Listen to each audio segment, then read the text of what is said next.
Hello everyone, welcome back to my channel. Thank you for liking, sharing, and subscribing to these videos on YouTube, Facebook, and Instagram at Sita1. You can find daily posts of the tarot cards on Instagram and Sita's weekly tarot forecast on Instagram, YouTube, and Facebook at Sita1. My name is Sita. I'm an intuitive astrologer and psychic tarot reader, and I'm here to share with you my interpretation of the upcoming planetary energies for the week from April 3rd to the 9th. So I'd like to remind you that we just recently had a movement into a lot of Aries energy. Aries is the warrior. He's the planet that moves forward, ruled by Mars. He's the sign that likes to move forward quickly, get the work done. Great ideas, good person to have as a person to inspire you and motivate you to start something. Beginning of spring. So what happens? There's more sun. The heat of the sun heats up the earth, and all those seeds that are buried there start to sprout. So this is the Aries fire energy, and we just had a new moon. So the beginning of something, if you are planning something as big as a new business, as small as just maybe you're planning to do something different with your garden, it's a really good time to put out the intentions. We're still under that energy of the new moon. So with this Aries energy and Mercury also there, we have the conjunction with Chiron. Chiron is the wounded healer, and he is here to tell us that we need to take care of those past wounds if we are going to really stand in our own spiritual power. So Mercury will conjunct Chiron, and the sun will do so also. So this is a lot of really potent energy. It's going to bring the wounds back up, and with the heat, it could be the infection. So whatever it is that happened in the past, and it could be past lives, will come back out. And yes, it's going to hurt, but at the same time, there's such an opportunity for healing that, and especially through communication, that it's going to spring you forward into a new understanding and hopefully a new paradigm of how to operate in your life. Now, it could be frustrating. Things may go in a different direction than you planned. So be cautious and be a good listener. If other people are going through problems, or you're having issues with other people and you're trying to heal those issues, you be a good listener, and hopefully they will respond and also be a good listener, and you can help heal this wound. So Mars, that rules Aries, moves into a conjunction with Saturn. Saturn and Mars are in Aquarius. Aquarius is about the community. It's about freedom. It's an intellectual sign. People may see Aquarians as being a bit detached and not wanting to get involved emotionally, and it looks at the big picture, and that's why they see Aquarians that way.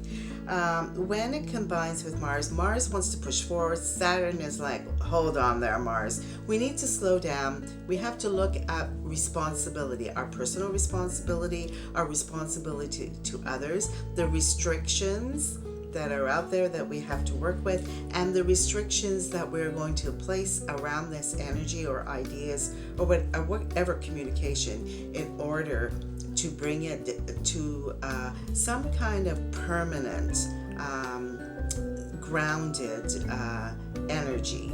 So we want the freedom, but we have to be aware of the consequences, and Saturn will definitely remind Mars of the consequences. Now, a wonderful thing is happening. The Piscean energy is really building, and we're coming up to that Neptune-Jupiter conjunction, which is such a rare aspect that hasn't been experienced for, I think it's 166 years. I can't remember the exact amount of years. But Venus is moving into Pisces, and this is really wonderful. Venus is about desires, about beauty, about what we really picture as being the creative element in our life and what we want to create. And in Pisces, it has the freedom to float around and to think about those things and to experience those things on a level where we're not letting our ego get involved or any restrictions. We're just allowing it to be. This is wonderful, and it's a very dreamy time. So you may become more sensitive to the energy of others in your environment. Write down your ideas, but don't get lost in them.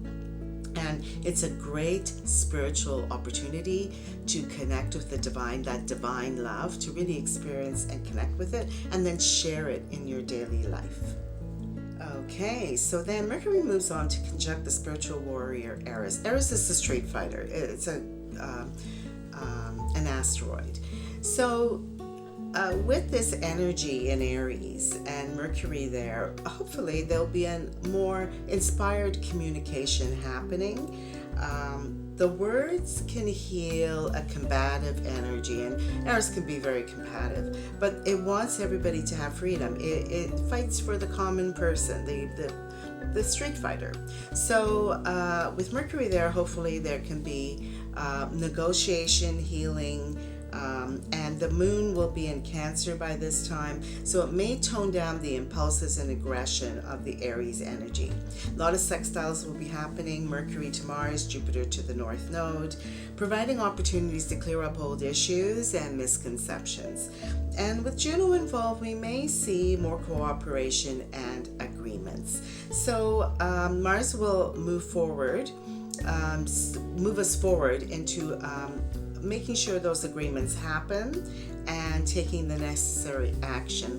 So with those sextiles with the Piscean energy, I see that some of this anger, universal anger, collective anger, and violence kind of dissipating a bit as people get another perspective. They won't be able to act so impulsively because something will slow them down. That something is the divine.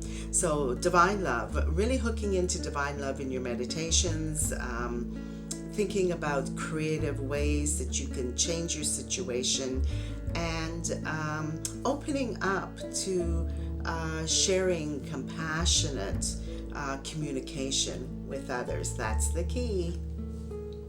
Thank you for liking, sharing, and subscribing to my videos on YouTube, Facebook, and Instagram at Sita1. Don't forget, you can leave a comment and look for my daily posts on Instagram of the tarot cards, and Sita's weekly tarot readings on Instagram, Facebook, and YouTube at Sita1. So this is a really unique time in our journey. We are so fortunate to be here to experience life.